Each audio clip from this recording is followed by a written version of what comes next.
Welcome friends. Baakiyalakshmi இன்னைக்கு எபிசோட்ல வந்த சீன்ஸ் பத்தி பார்க்கலாம். அமிர்தாட்ட தாத்தா கேட்குறாரு, என்ன இன்னைக்கு காலையில எழில் சீக்கிரமே கிளம்பி போயிட்டான் அப்படின்னு கேட்குறாரு. வேலைக்கு தான் தாத்தா போயிருக்கிறாரு, இன்னைக்கு ஷூட்டிங் இருக்குதுல்ல அப்படின்னு சொல்றாங்க அமிர்தா.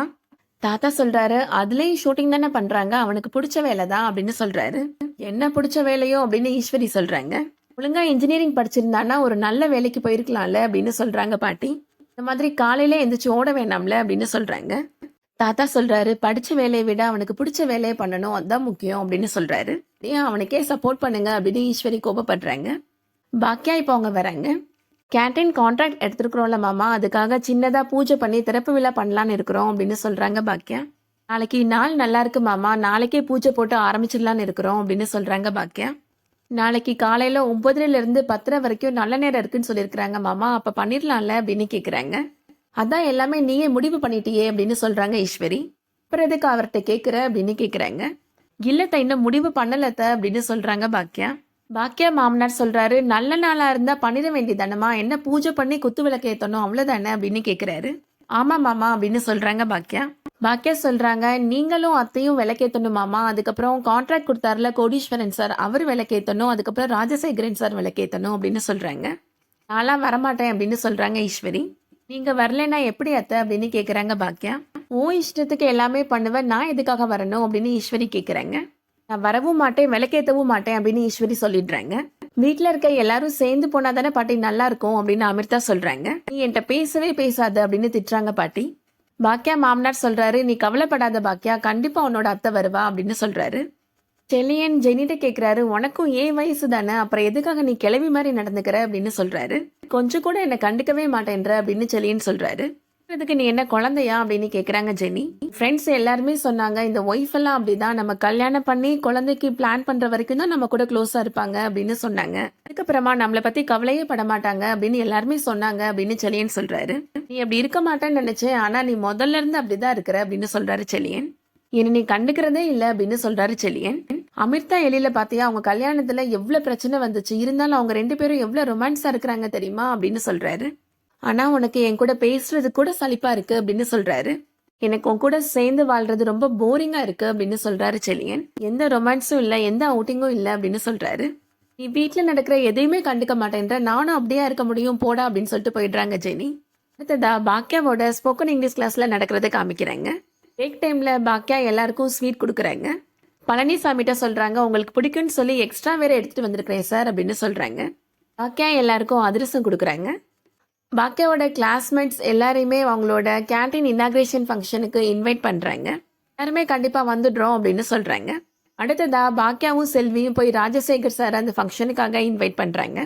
சார் நீங்க வந்து குத்து விளக்கை ஏற்றி வச்சு தொடங்கணும்னு எனக்கு ரொம்ப ஆசை சார் அப்படின்னு சொல்றாங்க பாக்கியா. கண்டிப்பா நான் வரேன் அப்படின்னு சொல்லிடுறாரு அவரு.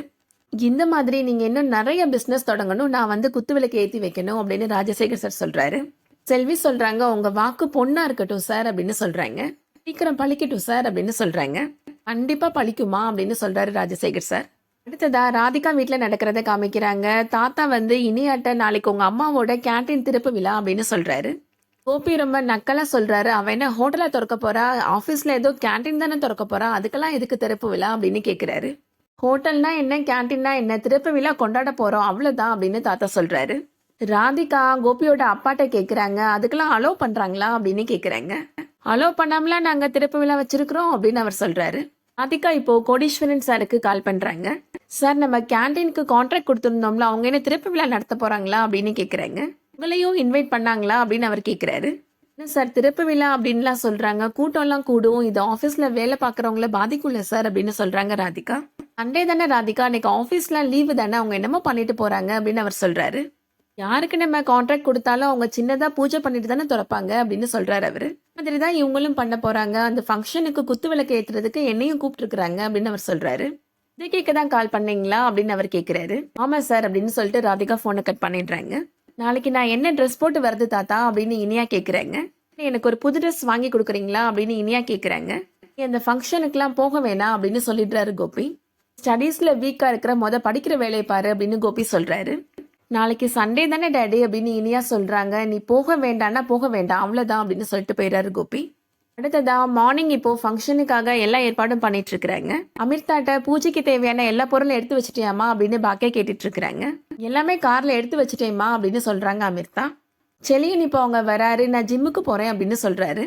ஃபங்க்ஷனுக்கு வரலையா செலியா அப்படின்னு கேட்குறாங்க பாக்கியா. ஃபங்க்ஷனுக்கு என்னை யார் கூப்பிட்டாங்க அப்படின்னு சொல்றாரு செலியன். நான் உன்னை கூப்பிட்டுருக்கணும்னு சொல்றியாடா அப்படின்னு சொல்றாங்க பாக்கியா. கண்டிப்பா வரணும் செலியா அப்படின்னு கூப்பிடுறாங்க. நான் சொல்ற விஷயம் ஏதாவது நீ கேட்குறியாமா, நீ சொல்றது மட்டும் நான் ஏமா கேட்கணும் அப்படின்னு செலியன் சொல்றாரு. இந்த ஃபங்க்ஷனுக்குலாம் வரமாட்டேன் அப்படின்னு சொல்லிட்டு போயிடுறாரு. ஜெனி இப்போ செலியனை பார்த்து பேசுறதுக்காக போறாங்க. செலியனோட கையை எடுத்து ஜெனி அவங்க வயிற்று மேல வச்சு, இது பாப்பா மேல சத்தியம், நீ கண்டிப்பா ஃபங்க்ஷனுக்கு வரணும் அப்படின்னு சொல்லிடுறாங்க. நீ பாப்பா மேல எவ்வளவு பாசம் வச்சிருக்கிறேன்னு எனக்கு தெரியும், நீ கண்டிப்பா வரவே இல்லை அப்படின்னு கேட்குறாங்க. வந்து தொலைகிறேன் அப்படின்னு சொல்லிட்டு கோமா சொல்லிட்டு போறாரு செலியன். அமிர்தா அங்க நடக்கிறத பார்த்து சிரிச்சிட்டு இருக்கிறாங்க. அதோட இன்னைக்கான எபிசோட் முடியுது. இந்த வீடியோ உங்களுக்கு பிடிச்சிருந்துச்சுன்னா லைக் பண்ணிக்கோங்க. ரெகுலர் சீரியல் அப்டேட்ஸ்க்கு நம்ம சேனலை சப்ஸ்கிரைப் பண்ணிக்கோங்க. தேங்க்யூ.